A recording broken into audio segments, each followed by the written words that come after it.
I'm Aaron Dworkin from the Advisory Board of Music by Black Composers. Hi, I'm Daniel Bernard Remain, DBR, from the Honorary Board of Music by Black Composers. Hi, I'm Almeda Vamos from the Advisory Board of Music by Black Composers. Hi, I'm Billy Childs from the Honorary Board of Music by Black Composers. Hello, I'm Henry Fogel from the Advisory Board of Music by Black Composers.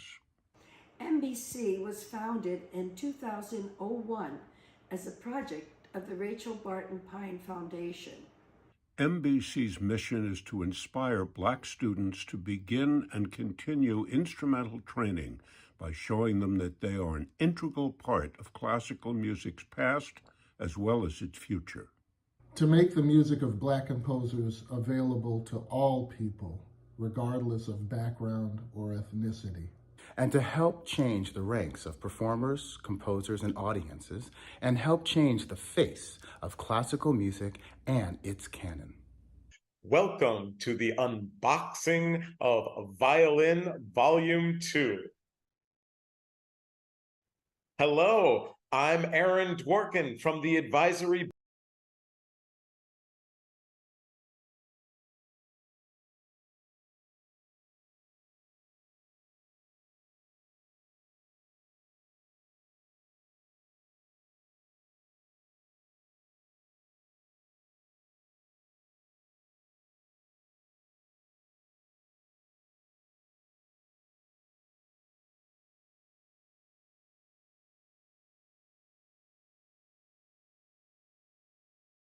Of course, I should mention we even have some Rachel Barton Pine Foundation current and former Young Artist recipients among us. So I should mention that we have actually listened to all of your feedback about our Volume 1, which was released a few years ago, and we have split both Volume 1 for its re-release as well as Volume 2 into 2A and 2B. The accompaniments are now available separately. You can find out all about how to get them on our website, musicbyblackcomposers.org.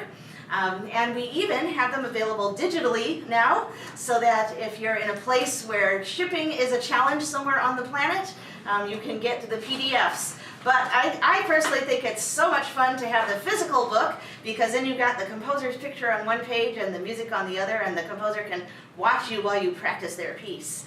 All right, so we are going to start with a couple of pieces by our first composer, Ignatius Sancho, whom you probably remember from Volume 1. He was well represented in that book.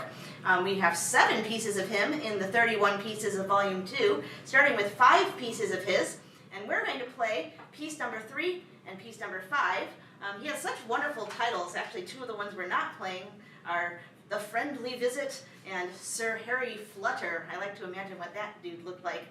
But we are going to play Richmond Hill, which is in 6/8. One of the things I love about some of Sancho's compositions is that in the Suzuki series, for example, you don't get your first piece in 6/8 until the Sights movement in Book 4. But with MBC's series, you get some 6/8 pieces in both Volume 1 and Volume 2 at a much lower level of playing. And so we're going to follow Richmond Hill with the air for 2 violins, not meaning violin and violin accompaniment, but actually 2 solo parts and the violin accompaniment, so in this case, 3 violins. And both Richmond Hill and air for 2 violins were composed in 1770.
next composer also previously appeared in Volume 1, Joseph Bologna, otherwise known as the Chevalier de Saint-Georges. Now, many people think he might have been the earliest black composer in history, but in fact it was the previous composer, Ignatius Sancho from England, who predates the Chevalier de Saint-Georges. There's been a lot of attention on Bologna since Volume 1 was released. There was a full-fledged feature film called Chevalier, and Classical Kids Live, the guys that do Beethoven Lives Upstairs and all of those fun shows, have put together a new one that's just been released called Saint-Georges Sword and Bow. And actually, Music by Black Composers was, we were very delighted to be consulted on that project. And the piece of Saint-Georges that is in this book is the theme from the Rondo movement of his A major violin concerto. Now, that actual movement goes all the way up the fingerboard, but just like Witch's Dance in Book 2 of Suzuki, where the theme itself is actually pretty simple, and this theme works in the first position, and it's such a catchy one I couldn't resist including it. Chevalier de Saint-Georges, of course, was the most important composer in France during the classical period. And he wrote the first true string quartets in France. He wrote operas and symphonias concertantes. Actually, his symphonias concertantes were the ones that inspired Mozart to try his hand at that genre. He wrote lots of string quartets. Oh, I maybe mentioned that. He wrote violin concertos, and he wrote songs, and he wrote all kinds of stuff, more than 12 concertos, in fact. But this one is actually my personal favorite. So here's the theme from the last movement of his concerto, Opus 5, number 2 in A major, written in 1775.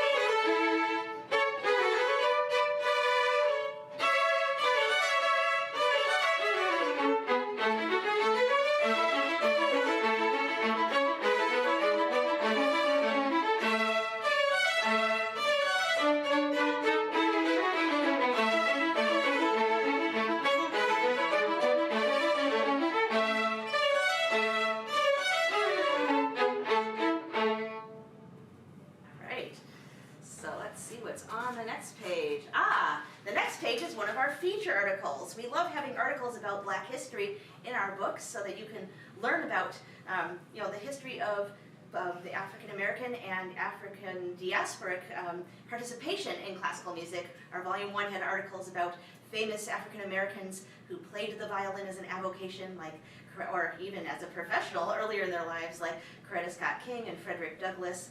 We had an article about Black orchestras, past or present, and here in Volume 2, our first feature story is about the history of classical music in New Orleans, particularly focusing on the Black community, and that history goes all the way back to the 1700s, from before New Orleans and Louisiana were even part of the U.S., so it's really interesting to learn about all that was actually going on over here.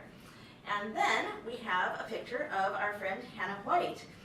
As with Volume 1, we have two wonderful Sphinx soloist program artists who are playing each of these pieces in YouTube videos that are up on Music by Black Composers' YouTube channel. Basically, when you think about one of the Suzuki pieces, you can just go to YouTube and find probably thousands of kids and grown-ups playing it, or even in the case of certain pieces like Dvorak Humoresque, you can find me doing the fancy Maud Powell version and other people doing the Chrysler version and things. But these pieces have been so forgotten for so long that there just aren't a lot of videos of them out there, or sometimes even any. So basically, for each piece, we have a reference recording, which is audio only, which you can find on our musicbyblackcomposers.org website, and that exactly follows the fingerings and bowings and tempos of the music in the book. But then we have what we think of as inspiration recordings, where the Sphinx young artists have taken their own tempos, their own timing, changed some of the fingerings. The arrangement is the same, but they're making a sort of a grown-up artistic version out of it to really just inspire kids about what this music can be. Actually, we have one of our Volume 1 inspiration artists with us today, Ade Williams. Ade and Clayton Penrose Whitmore were our two artists for Volume 1, and Hannah White and Randall Gooseby, both wonderful young soloists who've been really active on the scene lately. You can find all of their videos linked through our webpage or right on our YouTube channel. And that brings us to our next piece, a composer who is new for Volume 2, J. Rosamond Johnson, who wrote lots of different music, but perhaps his most famous piece is the hymn, Lift Every Voice and Sing. I grew up with this hymn in a soprano, alto, tenor, bass version in our church hymnals, but we actually went to the Library of Congress and got the original sheet music for his very first version of it, written in 1900. And it's actually really interesting. It's got a wonderful accompaniment part, which sounds nothing like the church version. It's got all kinds of complicated dynamics, and it's just really, really beautiful. So here is Lift Every Voice and Sing from 1900 by J. Rosamond Johnson.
Every voice and sing. In our case, lift every bow. And we have another returning composer from Volume 1, Clarence Cameron White, one of the founders of the National Association of Negro Musicians, a historic organization that provided community for African American classical musicians to come together and support each other and play together. This is really a fun piece because it's dedicated to one of his own students. And he wrote a set of 6 pieces, each one dedicated to a different student. So this was literally written for young people to play. It's from 1905. All 6 of them were wonderful, so it was hard to pick which one. But I think we settled upon this one because it has tempo changes. It has one character for the outer sections, a different character for the inner sections, which makes it have a nice scope to it. So this is Rustic Dance by Clarence Cameron White.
By Sancho. Sancho actually wrote like more than 20 minuets in his published collections from the 1760s and 70s in England.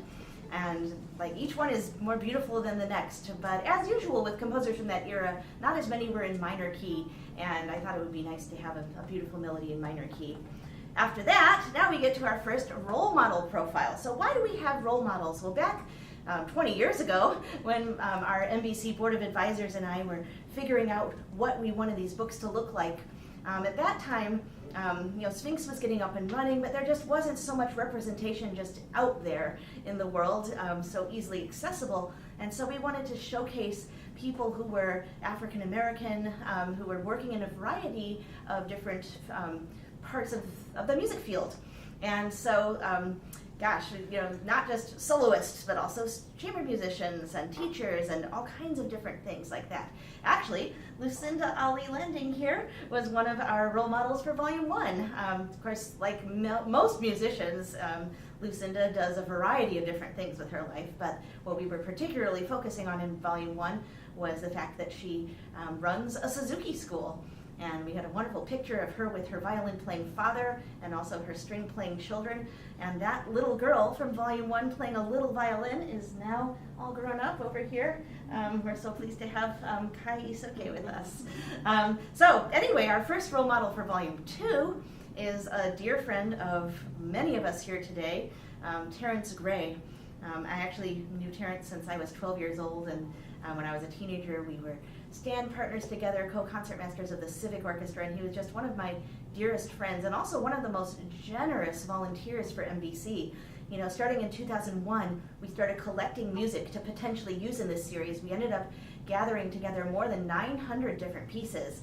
And as you can imagine, just countless hours to go through them and figure out which ones were catchy, which ones could be made into various levels, you know, because you can take a piece and you can change the key or delete the double stops or maybe only use a portion of it, all those different ways that you can make things into more elementary level violin repertoire, or some of them we decided, well, this should be for our more advanced volumes. And Terrence, over the years, spent I don't even know how many hours going through dozens and dozens and hundreds of these pieces with me for the first cull. So I'm so grateful to him, and just still heartbroken that he passed away last year. But luckily we got some footage of him for an interview a couple years before that, so we're now going to share with you some of Terrence's words. When I was a kid, the first opportunity that I saw an African American on the stage of an orchestra, it made me feel that I could do this myself too. So it was so motivational and opened the door that, oh my God, this is a possibility for me. What the RBP Foundation has done is opened a door to so many kids that just don't feel classical music is theirs, right? They think it as some other. I think it's really important for the African American community as a musician, but also for everyone, only because it's great music.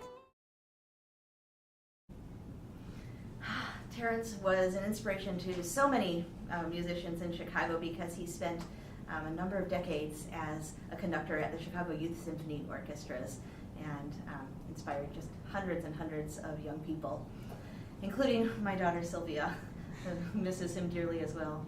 Anyway, in Volume 2, we have 31 pieces. They're by 20 different composers, and actually 7 of the pieces are by 5 different women. And so now we're going to play our first piece by a woman composer who was not in Volume 1. There are 2 pieces of hers in Volume 2, and it's the great Florence Price. Florence Price is now really become, very popular, as she should be. And this is because a lot of her music was considered to be missing, like permanently missing. Nobody knew where it was. It was, all the musicologists said it would never be found. It was just a tragedy, but that was what it was. But actually, just a few years ago, a treasure trove of her manuscripts was discovered in an old trunk in an abandoned farmhouse in Illinois, where when she was living here in Chicago, during the majority of her career, she apparently used to summer down there. And so it's a miracle that all of that music has now been found, including, of course, her violin concertos.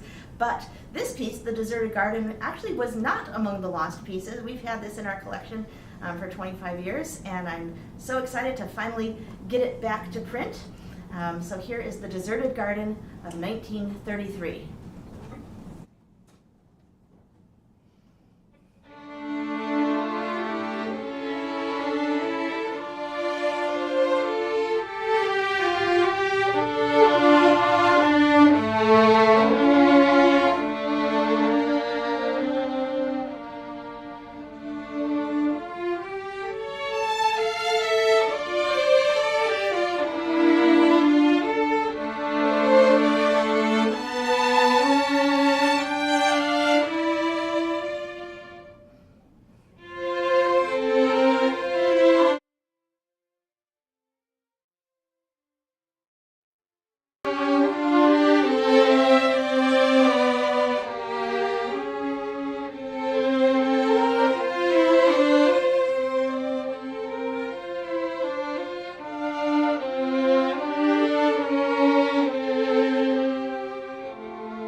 Deserted Garden by Florence Price. Florence Price, of course, was the first black woman whose symphony was played by a major American orchestra, namely the Chicago Symphony, and every one of her pieces is just as gorgeous as that. She was such an amazing composer who's finally taking her rightful place in the world. But by the way, there are so many great composers, both historic and living. If you go to musicbyblackcomposers.org, you can find our directory of more than 150 historic composers and our directory of more than 300 living composers. And in the case of the living composers, we connect to each of their websites so you can discover their voice if you want to commission them or see what music they've already written. And you can sort each of those directories by last name or by birth date or by region of origin, by gender, however so if you're looking for someone young from this part of the world or a veteran composer from that part of the world, you can find them, and there are so many to discover, including the next person who was a favorite in Volume 1. Everybody loved this piece. I mean, every piece is a treasure, but this one seemed to be particularly popular. Being a mother myself, I think the title might have something to do with it. I know I love this title. It's called Mother is a Priceless Jewel by Godwin Sado. Actually, we have two other mothers with us in our ensemble and a couple of mothers watching, so this is for you guys and all the other mothers watching out there.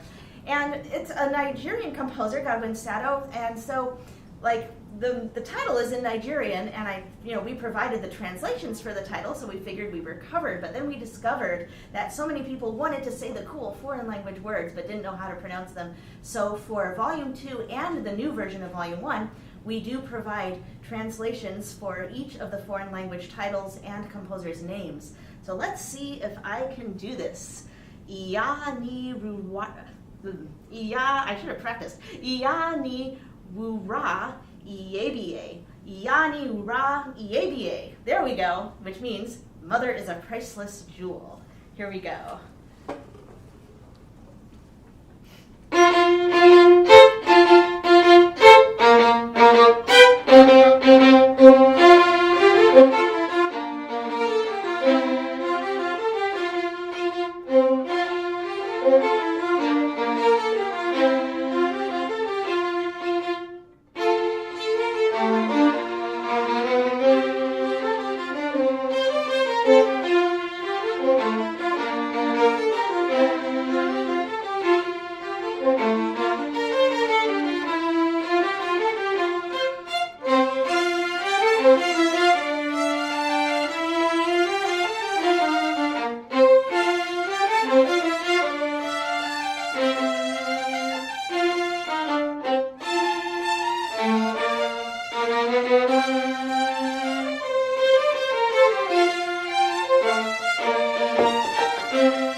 Volume 1 will probably recognize that song. And actually, it's not a coincidence. I was inspired by the Suzuki series, how we have a short and easy Long, Long Ago in Volume 1 and a longer, harder, and a more fancy key version of Long, Long Ago in Book 2. So we thought we'd do the same with Godwin Sato's great piece. The next piece is something called Chant, another one by Clarence Cameron White, which is actually his concert arrangement of Nobody Knows the Trouble I've Seen. Clarence Cameron White wrote many concert arrangements of many classic spiritual melodies. And actually, Fritz Kreisler used to perform them. Heifetz even recorded one of them.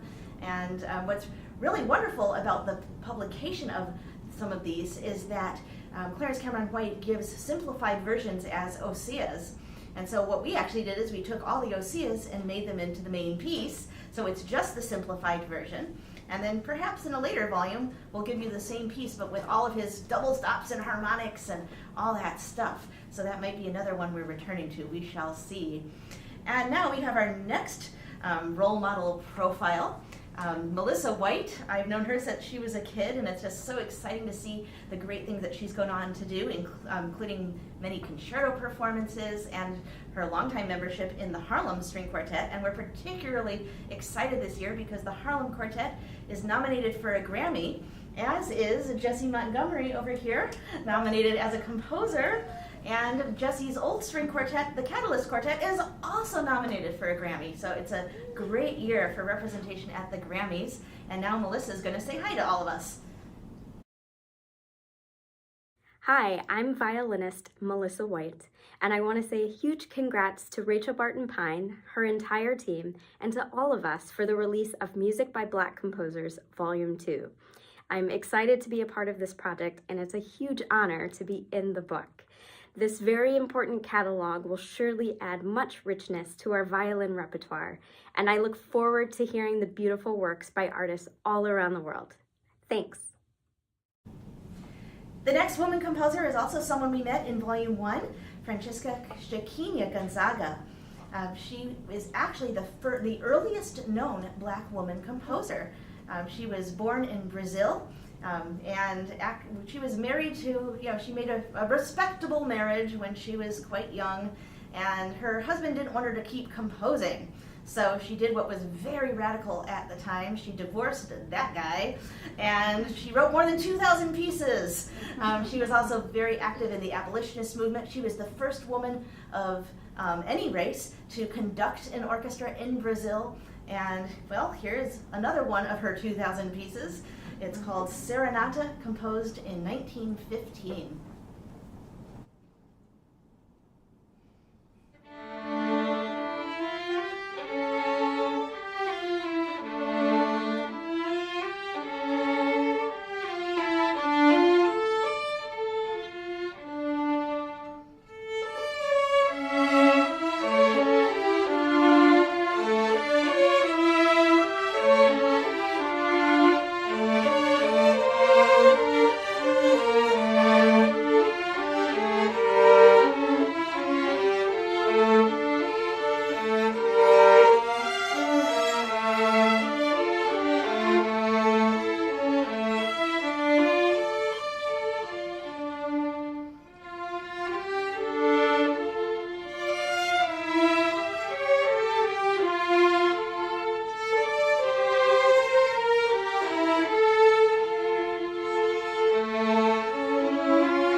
Okay, now the next piece is by a composer from Sierra Leone.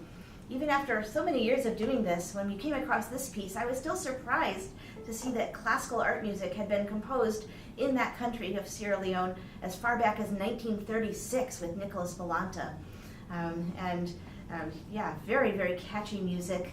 And, you know, when it came to deciding exactly what to put in the book, it wasn't me. It was my generous volunteers. I think a few of them are with us today. A group of teachers and others from our advisory board that listened to all of the finalists that Terrence and a few people had chosen from among the hundreds. We narrowed it down to 80 pieces that could possibly be in volume 2 based on the skill level. And then it was like, how are we going to pick which ones from that? Well, the reason I couldn't do it is because I knew the backstory for every piece. Like, okay, this one I spent all day at the British Library just to get this one piece, or I went through all these boxes of manuscripts at this one library, or even, you know, sometimes there are catchy titles. Like for Volume 1, I really wanted the Birthday Party Waltz to make the cut because that's just such a cool title, but that's not a good reason to pick it. So the way that I asked my volunteers to pick things was I did it all anonymously. So I was like, okay, contender number 1, contender number 2, and I played all 80 pieces and sent them titles unseen, composers unnamed, and everybody voted. And it was pretty clear who the winners were. And I'm really glad that this one was one of the winners because he's actually the only composer in our series from Sierra Leone. And it's great to have that representation. So here is Such Thanks to Spirits. And again, it's for 2 solo violins plus the violin accompaniment.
And his piece is called Apple Cinnamon Pomme Cannelle is the pronunciation, written in 2007. And Pradelle is from the Caribbean island of Guadeloupe. Yes, the same island from which Joseph Bologna, the Chevalier de Saint-Georges, hails. So Bologna was not the only composer to come from Guadeloupe. And when was the last time you played a piece of classical music that had a Caribbean vibe? Maybe never, but now there is one right here in this book. So it's a beautiful piece, and you'll just have to go to our website to hear it. The next composer is Lucien Lambert, one of the New Orleans composers. We've got a few of them in this volume, which is perfect timing since one of our feature stories is about New Orleans, and this one is his brilliant polka called the Parisienne. And that brings us to the end of Volume 2B. So the next page actually contains the source notes. We might be the only pedagogical publication for young violinists or new violinists that has such extensive musicological source notes, but you know, I'm such a geek, I couldn't resist. And I think it's important for people that do want to know what the heck is this music, where did it come from? So we list, you know, what the original instrumentation was, the original title of the publication. If we changed the key, we say what the original key was, or if we used just a portion, we mentioned that, all of that kind of thing. So that's all here in the back of the book for you to check out, and of course the credits, including recording credits and musicologist credits and all of that. Actually, the front of the book had all of our biographies of all of the wonderful researchers and writers and arrangers and everybody who helped with the music. It also included our introduction about music by Black composers, what the series is all about, yeah, so all that good stuff is here in 2A. And then lastly, we have the photography credits. And the photography credits, you would be surprised. Sometimes getting the music was the easy part, but then we had to find a photograph of this forgotten composer, and then we had to find the descendants of the obscure photographer of the obscure composer so that we could get copyright permission to use the photograph, because we wanted to make sure that we did everything absolutely by the book, especially with so many of these kinds of artists who have been exploited over the years. We didn't want to do anything that wasn't exactly legal and proper. But it was, lots and lots of trips back and forth to the Library of Congress to try to dig all this stuff up, and I'm particularly grateful to Dr. Megan Hill, our main researcher and writer, for spearheading and doing the majority of all of those efforts. Actually, if you want to see what it takes to put a book like this together, just go to musicbyblackcomposers.org, go to our blog, and the second most recent blog post is literally a list of all of the steps. And even though I participated or did all of those steps, seeing the list every time, I'm just like, whoa. You'll see what I mean if you go to that blog post. So that's it for the contents of the book. Then our last pages are, I guess you could call them ad pages. It tells you where to get the t-shirts. Of course, you can also see that on our website. These t-shirts that we're wearing with our NBC logo. There's Jessie over there on our t-shirts. And Florence Price, Chevalier de Saint-Georges, Quabena and Ketia, Roque Cordero, and who am I forgetting? Oh, of course, Samuel Coleridge Taylor. So these 6 composers represent 4 centuries, 2 genders, and 5 continents, which shows you the diversity of the music by Black composers that we include in our project. And then, of course, we've got an ad page for our coloring book of Black composers, which is 40 composers curated by our board of advisors who voted on them. And 11 of those 40 are in volumes 1 and 2. So when you're learning a piece, you can go to the coloring book and color the composer whose piece you're studying. All right, well, now I'm very excited to share with you some testimonials from some wonderful teacher colleagues from all around the country who've been using Volume 1, and they can tell you what it's been like working with this material.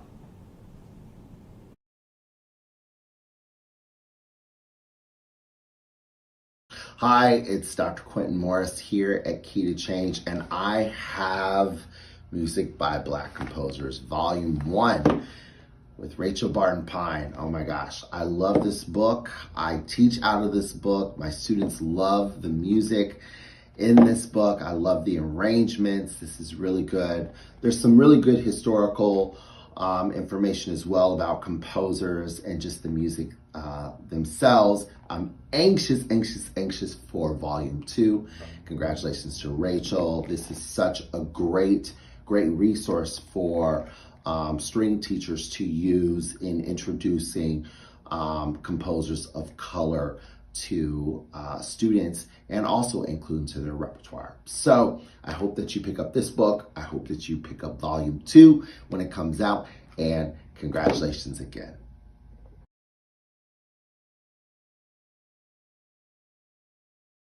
Hi, I'm Julian Nguyen, violinist and teaching artist at Sounds Academy in Phoenix, Arizona. I've been using Music by Black Composers Volume 1 for almost a year now, and I've really been enjoying it. I primarily have been using it as a way to kind of help some of my older high school students develop some chamber music skills. All the pieces in the book are arranged for 2 violins, so it's really handy when working on that kind of stuff.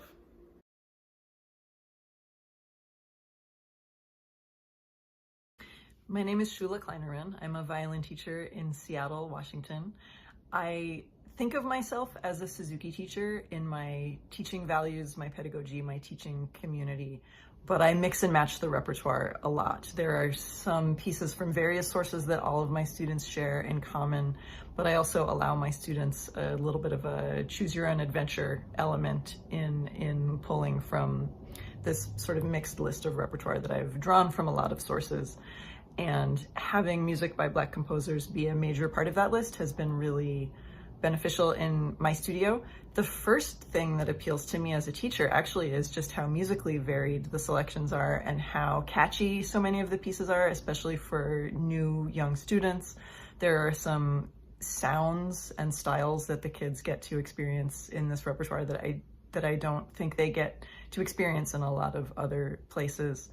And it's also been really useful for me as a non-piano playing violin teacher to have the harmony parts available to me so that I can play with my students. I believe so strongly in the value of chamber music and the need to build chamber music skills right there in the lesson.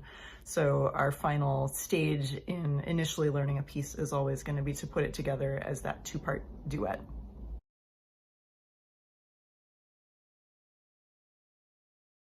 Hello, my name is Mariana Greenhill.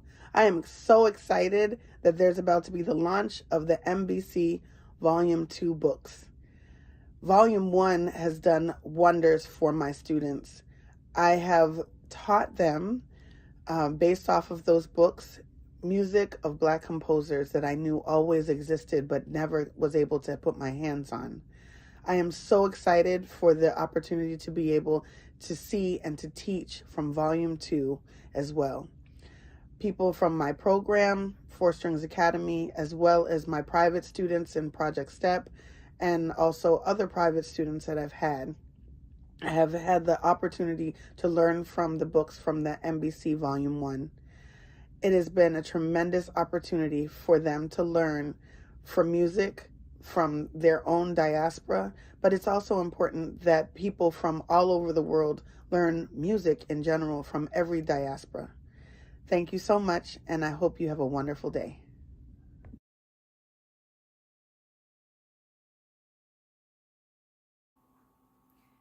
Hi, I teach violin and viola for Sounds Academy. I recently purchased Rachel Barton Pine's book by Black Composers, Volume 1. I've enjoyed having it as a new rep source, and it's well arranged. The solos and the duets have been very fun for my students. We love to read about the composers. It's also great for teaching intermediate level violists how to read treble clef. I hope you enjoy it as much as I have. Thank you.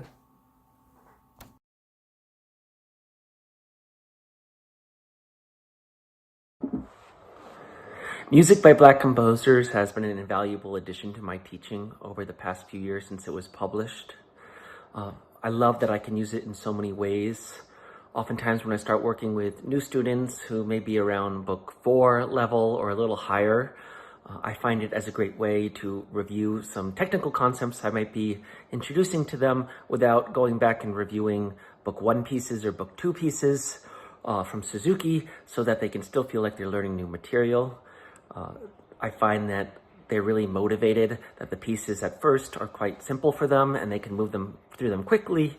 And then as they progress and get a little more challenging, we can really dig into some of the fun stuff.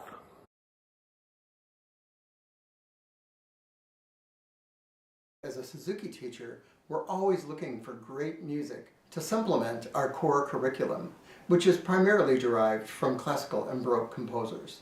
For some of our younger non-readers, we've used material from this series just for supplemental ear training work, where they simply listen and play. For our more advanced players who are reading, this music makes fantastic sight reading material. Lots of rhythmic and melodic variety that they're not used to hearing in their Suzuki materials. I'll finish by saying it's been an honor and a privilege to work with Rachel on the editing of the first 2 volumes, so I already know what's coming. If you've enjoyed working with Music by Black Composers Volume 1, you are going to love Volume 2. Thank you to all of the wonderful teachers who you just heard from. It's always inspiring to me to see people getting excited about this music. It's definitely what fuels us to keep going. And one of the most surprising things was that people were using Volume 1 for things I would have never thought of, like treble clef practice for violists, or sight reading for more advanced violinists. Sometimes it's used as supplemental repertoire for young ones, or sometimes as core repertoire. I've heard from people who've had entire summer string camps that have used nothing but our Music by Black Composers material. So it's just so exciting to see it catching on, and particularly exciting to see the kids getting enthusiastic about the sound of the music itself. So if you are using these materials, we would love to hear from you. Please don't ever hesitate to drop us an email with suggestions for other activities that we might do or changes to the books for our next revision. And then our email is, of course, on our musicbyblackcomposers.org website, as are our hashtags, which I hope you will use for social media posts. Hashtag Black is Classical, hashtag Celebrate Black Composers, hashtag Music by Black Composers, of course that one, and hashtag Expand the Canon, which is actually the hashtag on the back of our t-shirts. And then please tag us, our socials on Instagram, YouTube, Facebook. I'm not going to try to say them all, but they're on our website, and please do connect with us. We'd love to hear from you. So now we are on 2B. Our first main page is a photo of Randall Gooseby, our other video artist, who's playing all of the repertoire along with Hannah White for this volume. If you want to hear audio recordings of the music played as it is in the book with the exact fingerings, bowings, and tempos, those are on our website on a SoundCloud page that you can just click on for free. And then the videos by the young soloists are played with their own interpretations to inspire the young people who are studying the same repertoire. And actually, for Volume 3, I've already invited Caitlin Edwards, who I'm hoping will be one of our 2 inspiration artists for that book. And Caitlin is actually playing the second violin part for the 2 duets in the volume, both in the audio reference recordings with me, as well as in a COVID-style layered duet with Hannah for the videos. So thank you to Caitlin. Now our next composer is also new for Volume 2, Amanda Ira Aldridge, one of our women composers. She lived from 1866 to 1956. She was from England. Because she was so early on, she didn't dare to publish her music as a woman. Same thing that you see with book authors, for example. And so she had the sort of bizarre male pen name of Montague Ring, but in fact now we all know it's Amanda Ira Aldridge, and this is one of her pieces from 1927. Oh wait, no, we're going to play her next piece. So this piece is from 1927. It's called Before the Battle, but we're not going to play it. We are going to move right along to piece number 18 by another New Orleans composer, Thomas J. Martin. He's so obscure, we have as of yet been unable to locate any photograph of him. So in the book and in the slide that you're looking at right now, we have a painting of New Orleans from the same era that he was active, around the 1850s. So this is his oratorial Grand March from 1860.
Heard from in Volume 1 with one of his vocal songs called Had I Never, Never Known Thee, which has almost as many nevers as Taylor Swift. And here, of course, this was a piece for a concert band that we arranged, I think, very effectively for violin. I love that one. Now another piece by Florence Price called Mellow Twilight of 1929.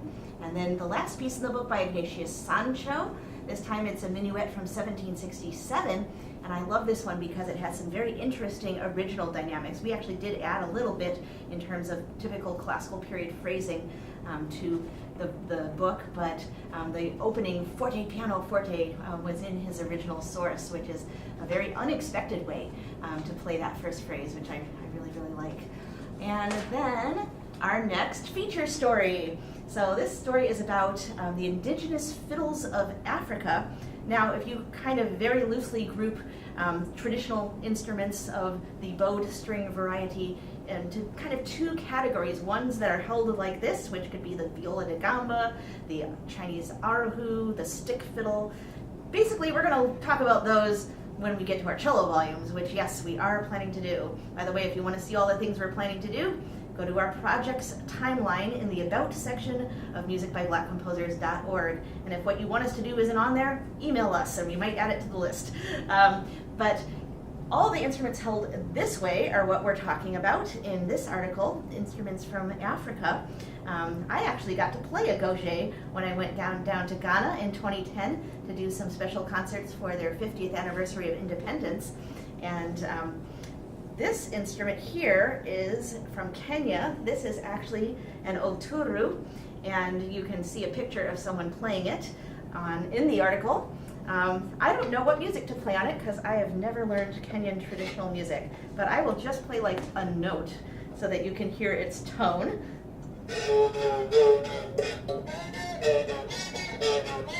Something like that. I'm sure I just did a very bad job, but that is the oturu. And actually, if you go to musicbyblackcomposers.org, there are links that correspond to each of our role models from all of our books and each of our feature stories. We didn't want to put URLs in the pages because, you know, links tend to get broken, new cool websites tend to get added, and so we keep those up to date, and we actually do link to some videos of people playing the gauge and the oturu and other cool bowed African instruments. Later on in our series, of course, we will talk about how players of these instruments from Africa then picked up this instrument in the United States in the 1700s and 1800s and transformed American music. But that's another story for another volume. So now we get to another composer from Volume 1, Horace Weston, and his piece, The Royal Schottische, from 1883. And then Jose Mauricio Nunez Garcia, a very early composer from Brazil as well. Our other Brazilian composer in this volume, of course, was Shahina Gonzaga. He is a new composer for Volume 2, but you might have already met him in the coloring book. And I think a piece like this, you know, so many people think, oh, black composers, maybe it's rhythmically driven. Of course, a lot of black music from around the world does have very special rhythms.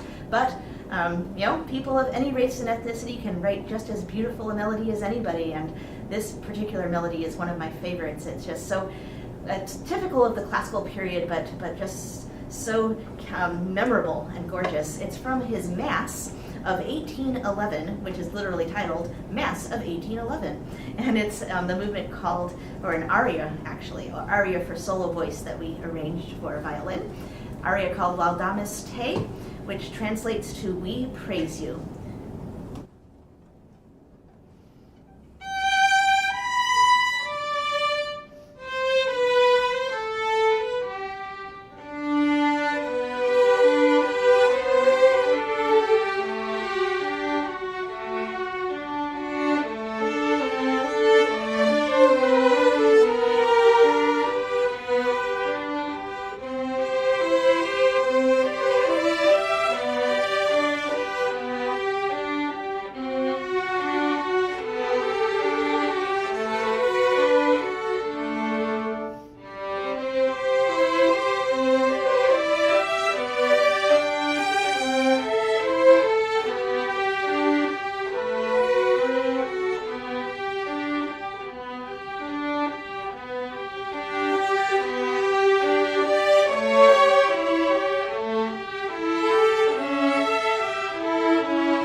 have another composer whose image we were unable to find yet, Estelle Ricketts. I think she's the fourth of our 5 women composers.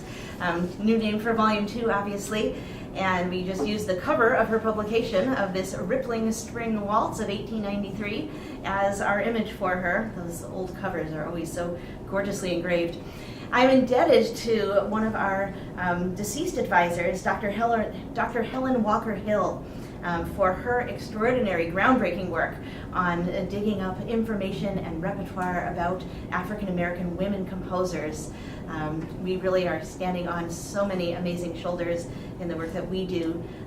Others that were very pivotal to helping us along the way, especially as we were getting started, who have also passed away, who I should give some shout outs to, Dr. Samuel Floyd at the Center for Black Music Research, and of course the preeminent scholar, Dr. Dominique Renee Delerma. Okay, and then we have our next role model, our last role model of this series, Kelly Hall Tompkins, who is known as a soloist, a concertmaster. She founded an amazing charity that does performances for homeless people. She's just a real powerhouse. And as I said, if you want to find out more about each of these role model artists, you can go to musicbyblackcomposers.org, and there are lots of fun links, but let's hear a greeting from Kelly. Hi, Rachel. Major congrats on the release of MBC2.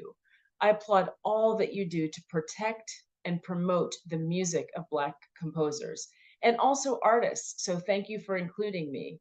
I think this topic is particularly important at this time in our civic life, but your great work is important for all time. So thank you again and congratulations. The next composer is Dr. Emeka Nzewe, another Nigerian composer, new for Volume 2. He actually has 2 pieces in this book, both of which are for unaccompanied violin. And the first one is very driving and cheerful. I'll tell you about the second one when we get there. Then we have another march by Thomas Martin, this one called General Percifor F. Smith's March of 1848. And then we get to a composer that appeared in Volume 1, Scott Joplin. Scott Joplin, of course, is known as the most amazing composer of ragtime music of all time, and we included an arrangement of the original version of his famous Entertainer rag in Volume 1. But actually, had he had more opportunity as a classical composer, as he wished to do, maybe he wouldn't have even written any rags. So it's kind of interesting to think about. And we do have a full-length opera of his that has survived, and that's Treemonisha from 1911. Now, it wasn't fully orchestrated. It was never, I don't think it was ever staged during his lifetime, but he wrote it. It's kind of Verdi-esque. You can hear definitely some American music influence, but also, sounds like European opera, all kind of mixed together with his own unique voice. Really an important piece, and not the Joplin we think we know. And, actually, a recent revision or orchestration or reworking of this piece, I don't know what you would call it, was done by our own Jessie Montgomery. So she's going to tell you a little bit about that project and about this movement. Thank you, Rachel. As you said, it was an extremely important piece of music and very representing one of the first Black American operas that was ever published, that he published himself and hand-delivered to the Library of Congress himself in 1911. The piece we're going to play, The Sacred Tree, is the moment in the opera in which Treemonisha discovers from the words of her own mother the history of the origin story of how she came to the town where the story takes place. I love that. This opera's plot is, not just the fact that it's an opera from more than 100 years ago by a Black composer, not just that it's this great American opera, but the plot, like the heroine is a woman who everyone finally sees the light and realizes that she would be the best leader of their community. So that was actually a pretty radical storyline for way back then. So good going, Joplin. Okay, so here is The Sacred Tree.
To the book.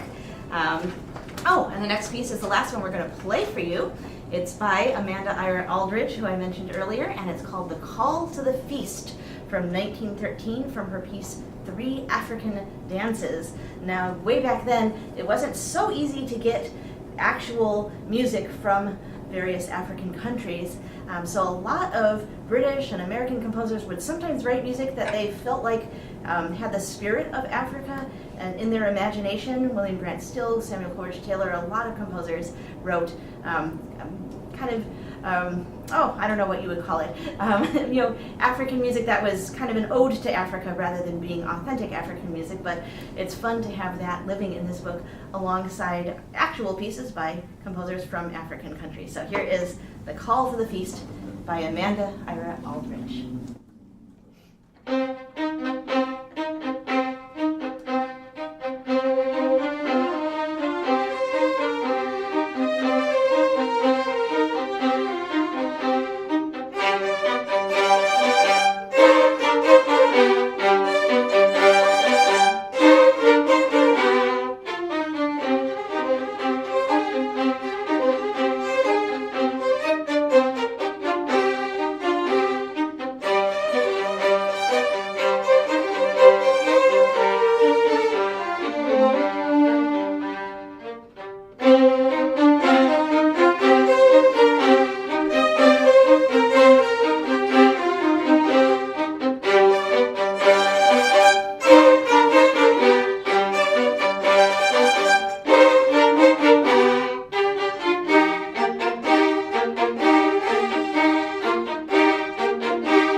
So much, everyone. I'll just walk through the last few pages of the book so you know the rest of what's in here. The next piece is by Ephraim Amu. Amu is kind of the father of classical music in Ghana. We have one of his preludes from 1969. And I just have to read you. These biographies that we have of each composer in the book have all kinds of interesting information and sometimes some really fun anecdotes. This talks about when Amu was a young man, he started to teach in a middle school. One day he went to a nearby city to buy a portable organ for the school. He was able to ride back most of the way by truck, but there was no ride for the last 16 miles. What else could he do? Amu had to walk the rest of the way all night long carrying the organ on his head. So that's just such an amazing image. What's really interesting about this prelude is that, like much West African music, particularly Ghanaian music, it's based on the 1, 2, 3, 1, 2, 1, 2, 3, 1, 2 rhythmic pattern, which of course has spread all over the diaspora. If you think it's a Spanish rhythm, that's because of African descended people in South America, and then that music going back to Spain, etc. So it really comes from West Africa, and we have some wonderful pieces by Kenneth Kafwe in our volume 1 that really teach you this rhythm, so that by the time you get to this piece in volume 2, rather than counting it, which could be a bit of a brain twister, you can actually just groove and feel it.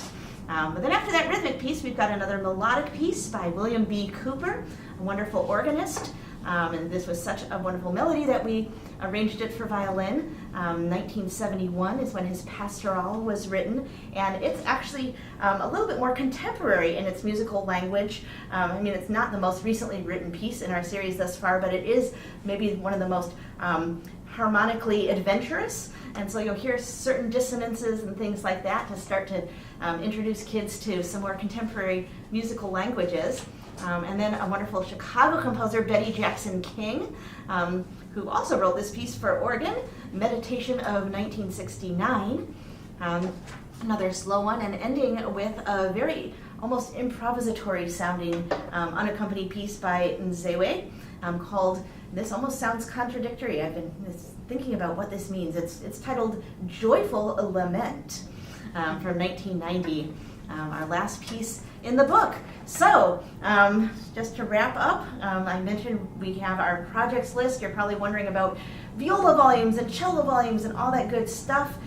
Viola volumes, we're not going to just take this and put it down a fifth, because that would not be good due diligence. Some pieces sound better in the original key in maybe a more advanced viola volume. We might want to take some cello repertoire and put it up an octave. There, of course, is a certain amount of original music for viola that we might want to simplify. So, sorry, violists, we're not going to just put this up a fifth and give you a viola book. It means you have to wait a little longer, but it'll be better when it does exist, and we are working on it.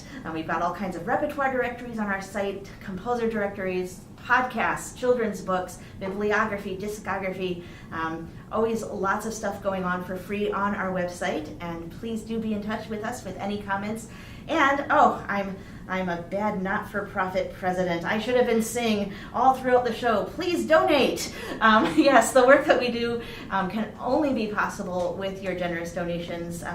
And, of course, we do need to be able to pay our researchers, pay our arrangers, lots of people that we do have to, things we do have to spend money on to make these volumes possible. But we're always in need of volunteers as well, people to put things into Finale or Sibelius, all that kind of stuff. So if you want to help out, if you want to make a gift, please do be in touch through our website. And so now it's time for the thank yous. Thank you to all of our performers, Ade Williams, Jesse Montgomery, Kaisoke Landing. We've got George Wang, Cece Wang, Caitlin Edwards, Edith Yoakley, Aiden Yu, Joshua Wolford over there, Wilfred Ferguson, Sylvia Pine, Lucinda Ali Landing. I'm Rachel Barton Pine. It's been such a joy to present this to you today. Special thanks to Lori from violinist.com for co-hosting with me. And of course, none of this would be possible without Greg and John at ourconcerts.live for setting up all of the cameras and mics and lights and running all of the video for us today. Thank you for watching, and I hope you enjoy learning all of the music in Volume 2 as much as I have.